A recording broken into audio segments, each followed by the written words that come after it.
امریکہ نے تو 1886 میں مزدوروں میں احتجاج کی صورت میں ایک مزدور قتل ہوا، انہوں نے قانون بنایا کہ مزدور ڈے، کہ ہر سال 1 مئی منایا جائے مزدور ڈے۔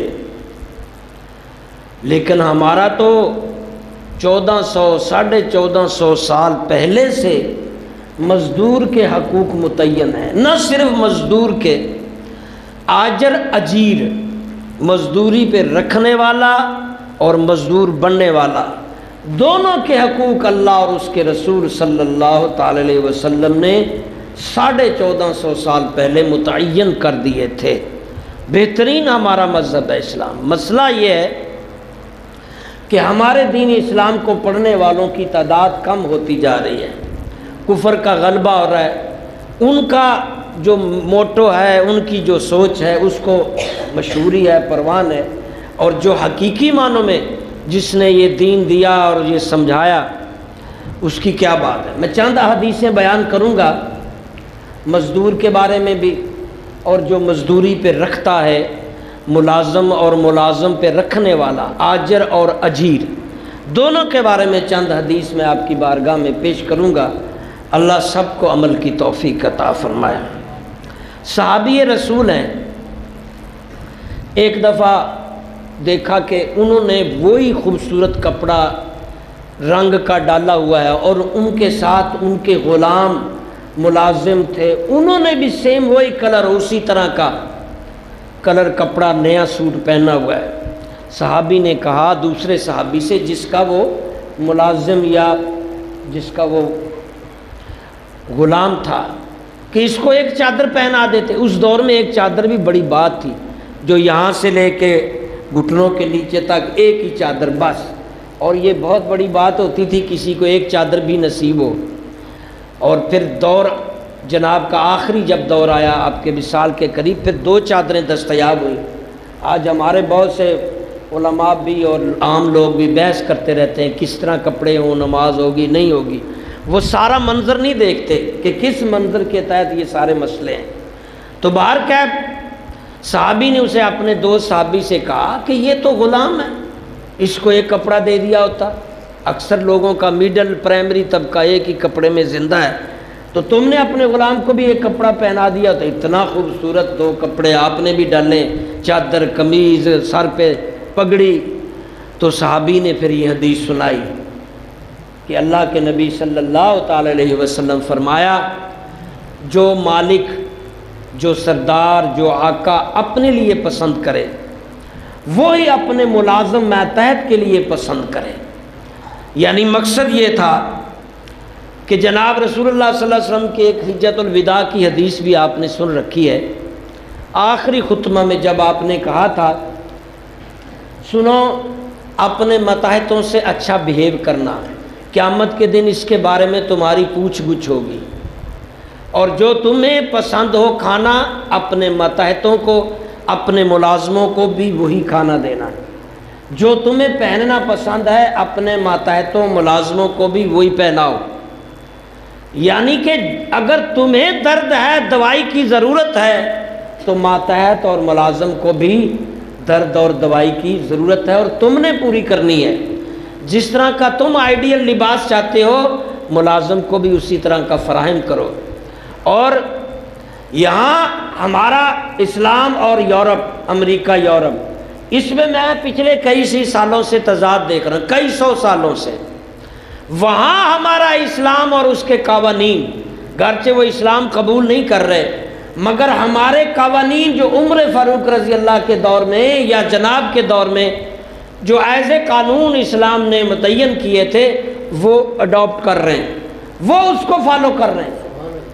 اس وقت دنیا میں اوورال ساری دنیا میں لوگ، جوان، عورت، مرد جو جانا چاہتا ہے وہ یورپ، امریکہ میں۔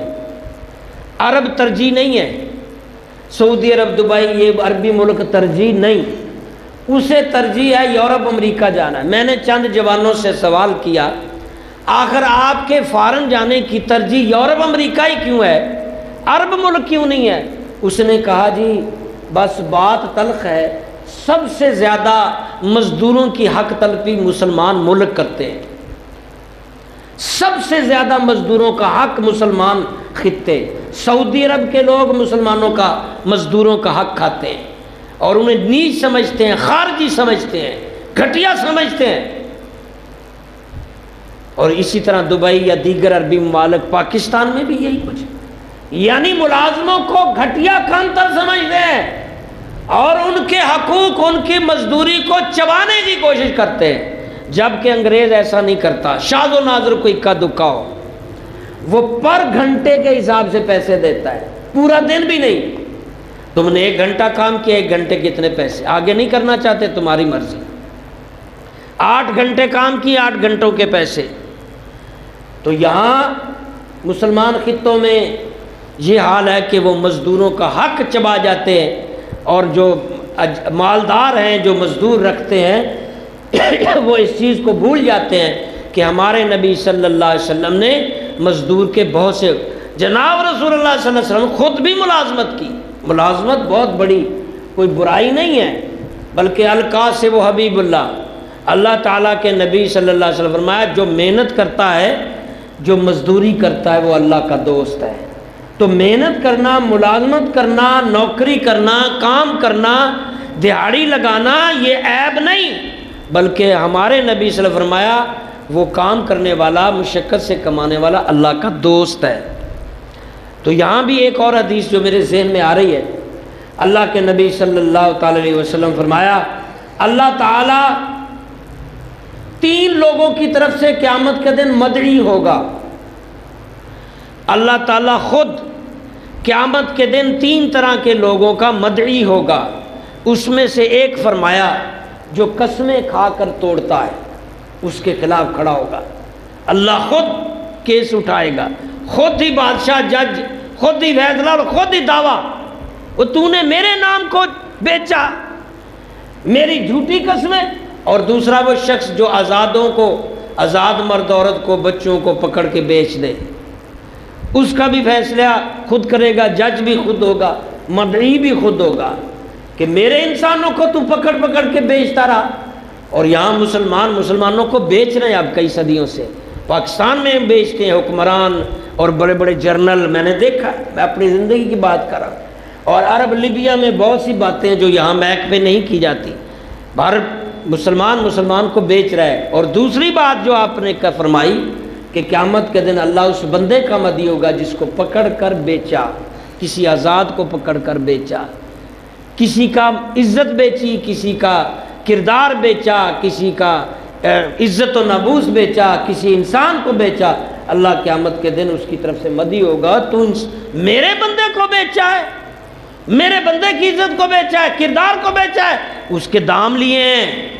اور تیسرا وہ شخص، جناب رسول اللہ صلی اللہ علیہ وسلم فرمایا تیسرا وہ شخص ہوگا جس کی طرف سے اللہ مدعی ہوں گے، وہ ہوگا جو مزدوری پر رکھا اور اس نے مزدوری پوری کی پھر اس کو معاوضہ نہیں دیا، اس کی طرف سے بھی اللہ خود مدعی ہوں گے۔ ملازمت پہ رکھا، یومیہ اجرت پر یا منتھلی اجرت پر یا ہفتہ وار اجرت پر، کیونکہ ہمارے ہاں تو یہ 3 ہی رائج ہے، اسلامی ملکوں میں، پاکستان کہنا ہی نہیں چاہیے اسلامی ملک، نام ہی ایسے، یہاں تو یہی راج ہے نا، 1 دن پورا کام کرو گے دیہڑی دیں گے، ہفتے کا ہفتہ ملتا ہے بعض لوگوں کو اور بعض کو منتھلی، بس۔ لیکن وہ انگریز ہم سے آگے اس نظام میں، وہ گھنٹے کا دیتے ہیں۔ اللہ نہ کرے آپ کو کوئی والدہ بیمار ہو گئی، کوئی کہیں جانا پڑ گیا، آپ نے 2 گھنٹے کام کیے، آپ کہو گے بھائی میری مشکل کوئی آ گئی، میں جا رہا ہوں، اس نے 2 گھنٹے کے پیسے دے دینے، پاکستانیوں سے لے کے دکھانا، سعودی عرب والوں سے لے کے، اوے تو دیہڑی پوری نہیں کی تھی، کھا دے پہ آپ 6 گھنٹے کر کے چلے جائے، 1 گھنٹہ رہ گیا دیہڑی ختم ہونے میں، اوے یار میرے مجبوری پڑ گئی ہے، گھر سے فون آ گیا، ایمرجنسی ہو گئی ہے، والدہ چلی گئی ہے، کچھ بھی ہو سکتا ہے، بھائی جا دیہڑی پوری لگائے نہیں، کھا دے پیسے، پوچھ ہوگی۔ یہی وجہ ہے ہمارے زوال کی، جاہل ترین قوم ہے اس وقت، ہر معاملے میں ہم پیچھے ہیں، ہر معاملے میں زوال ہے۔ اور یہ کہ تیسری جو حدیث میں آپ نے سنا کہ اللہ کے نبی فرمایا جس کی مزدور کی مزدوری جو مالک کھا لے گا، جو دیہڑی پہ یا منتھلی پہ یا ہفتے پہ رکھنے والا اس کی مزدوری معاوضہ نہیں دیتا، اس نے کام کر لیا، پورا مزدوری کر لی، اس کا مال اس کی مزدوری معاوضہ کھا گیا، قیامت کے دن اللہ میدان میں اسے کھڑا کر کے گئے ادھر کھڑا ہو، کوئی تیرے خلاف کیس کرے نہ کرے، میں رب خود کیس کر رہا ہوں تیرے خلاف اپنی بارگاہ میں، تجھے کیسے جرت ہوئی میرے بندے یا میری بندی کی مزدوری ہڑپ کرنے کی؟ تو نے کیوں نہیں اس کو معاوضہ دیا؟ اس سے کام کروایا اور اس کو معاوضہ نہیں دیا، ادھر کھڑا ہو۔ خود رب ہی وکیل بنا ہوگا، مدعی بنا ہوگا، جج بھی رب، فیصلہ بھی رب نے کرنا ہے، سامنے کھڑا ہو۔ تو نے اس سے دیہڑی لگوائی، اس کو پیسے نہیں دیے، غلیظ انسان سامنے کھڑا ہو، میرے بندے کے مہینہ لگوایا، تو نے اس کا مال کھا لیا، ادھر آج سامنے کھڑا ہو، دوزخی سامنے ہو۔ خود اللہ کہہ رہا ہوگا۔ اب دیکھو کتنے پرسنٹ لوگ ہیں جو منتھلیاں، ہفتے، دیہڑیاں کھا جاتے ہیں۔ یہ اس لیے کہ آپ کا بھی معاشرے میں ہوگا تعلق، لیکن میرا آپ سے زیادہ تعلق ہے، اس لیے کہ میرے 3-4 فیلڈ ہیں، میں ان 3-4 فیلڈوں میں سینکڑوں لوگوں سے روزانہ ملتا ہوں، تو اس حساب سے کئی ہزار لوگ مجھ سے وابستہ ہوتے ہیں۔ میں نے دیکھا یہی سب سے زیادہ کمپلین، خاص کر یہ پچھلے کچھ سالوں سے، اور یہ کمپلین بڑھتی جا رہی ہے۔ حالانکہ جو مزدور ہے اس کی پورے سال کی مزدوری کے جتنے پیسے بنتے ہیں نا، جو باس ہے نا، مالک ہے، وہ 1 گھنٹے میں اتنا کماتا ہے۔ کیلکولیٹ کر لیں، فرض کیجئے آپ کی ایک فیکٹری ہے جس میں 200 بندہ کام کر رہا ہے، اب 200 بندہ جو کام کر رہا ہے وہ آپ کو ہر گھنٹے کیلکولیشن کے مطابق ہر گھنٹے 200 سال یعنی پورے سال کی 200 بندوں کی جو مزدوری بنے گی، پورا سال 200 مزدور کام کریں، ٹوٹل جتنا بنے گا وہ ہر گھنٹے کماتا ہے۔ یہ انٹرنیشنل اکاؤنٹ ہے، وہ کسی چیز کا بھی کام ہو۔ اب ہر پورے سال مزدوری وہ کرے، جو اس کا معاوضہ بنتا ہے آپ کا 1 گھنٹے میں اس سے زیادہ آمدن ہے۔ کتنا گندا انسان ہے تو، اس کی مزدوری کے پیسے نہیں دے رہا۔ یہ تو کیا سمجھتا ہے اس سے امیر ہو جائے گا، آخرت میں قبر سے عذاب سے چھوٹ جائے گا؟ اور یہی ہماری ہلاکت کا ذریعہ ہے۔ اور اگر یہ مزدور نہ ملے، سوچ پھر، اگر تیرے پاس ملازم مزدور نہ ہو تو کیسے کام چلائے گا؟ اور انہی کی بدولت تو کھا رہا ہے، انہی مزدوروں کی مزدوری کی بدولت تیرا گھر چل رہا ہے، تیری فیکٹری چل رہی ہے، تیری گاڑی چل رہی ہے، تو سیٹھ کہلاتا ہے، چودھری، امیر کہلاتا ہے، ان مزدوروں کے سر سے، ان مزدوروں کی محنت کا نتیجہ ہے کہ تیرے پاس گاڑی کوٹھی ہے، تیرے پاس سرمایہ ہے، اور تیرا یہ حال ہے کہ گھٹیا انسان ان مزدوریوں کے حق کھا جاتا ہے۔ اور پھر نبی صلی اللہ علیہ وسلم فرمایا، جو خود کھاؤ انہیں کھلاؤ، جو خود پہنو انہیں پہناؤ، جو وزنی کام ہو، جو وہ نہ کر سکتا ہو، فرمایا اسے نہ کہو۔ اب ایک بوڑھا آدمی ہے، وہ جوان جتنا کام نہیں کر سکتا، تو تو اس کو بھگا دے؟ نہیں بھگا سکتا، تو نے رکھا ہوا ہے، کنٹینیو رکھ۔ اب یہ ہے کہ اس بڑھاپے کے حساب سے کام لے، اور یہ بھی فرمایا کہ اس کی شخصیت، اس کی ہمت کے مطابق اس سے کام لے۔ اور پھر فرمایا کوئی کام ایسا آ جائے جو اس سے نہ ہو سکے تو خود ساتھ لگ، تو دوسرے آسمان سے اترا ہے، تو بھی انسان ہے، یہ تھوڑی اعزاز ہے کہ تجھے آقا بنا دیا ہے، باس بنا دیا ہے، ہو سکتا تھا مالک تجھے بھی ملازم نوکر بناتا، تمہیں بھی غلام اور مزدور بناتا۔ یہ اللہ کا احسان ہے، تمہیں باس بنایا ہے، سیٹھ بنا دیا ہے، میمن بنا دیا ہے، چودھری صاحب بنا دیا ہے۔ یہ اس کا شکر کر اور اپنے ماتحت کے ساتھ اچھا معاملہ کر، اس کے دکھ کو سمجھ، اپنا دکھ سمجھ، اس کے سکھ کو اپنا سکھ سمجھ۔ اور حضور صلی اللہ علیہ وسلم فرمایا کرتے تھے کہ اس کے مزدوری معاوضے سے بھی زیادہ عطا کر تاکہ تیرے معاملات درست رہیں۔ اور بہت ساری باتیں جو میں اگر بیان کروں تو لمبا کام ہو جائے گا، ٹائم ختم ہونے گا، یہ بھی بات ذہن میں رکھیں، مزدور کے لیے بھی ہے۔ یہاں یہ میرے پاس حدیث ہے، اللہ کے نبی صلی اللہ علیہ وسلم فرمایا، مزدور اللہ کو وہ بہت پسند ہے جو اپنے ہاتھ سے کما کر کھائے، یعنی بھیک مانگنے، جگاڑ لگانے، فراڈیاں کرنی، منشیاں پنیاں کرنے ہیں جی ایجنٹ. ابھی میں حال ہی میں ایک پٹوار خانے میں گیا ہوں, سب منشی نے پرائیویٹ, آپ ہوندے ہی کوئی نہیں. ایک پٹواری نے 5 بندے نوٹ کٹھے کرنا رہے, این جی پولیس, این جی وکیل, این جی جج, این جی بیوروکریسی, تباہی ہے اس معاشرے کی. تو باہر کہ محنت مزدوری کرنے والا اللہ کا حبیب ہے. اور مزدور کو یہاں میرے پاس 3 حدیث ہیں جس میں اللہ نے فرمایا کہ مزدور اپنی مزدوری پوری کرے, پھر ہی وہ معاوضے کا حقدار ہوگا. اپنا کام پورا کرے, اپنی مزدوری پوری کرے. اللہ رب العزت ہم سب کو عمل کی توفیق عطا. میں تو کیا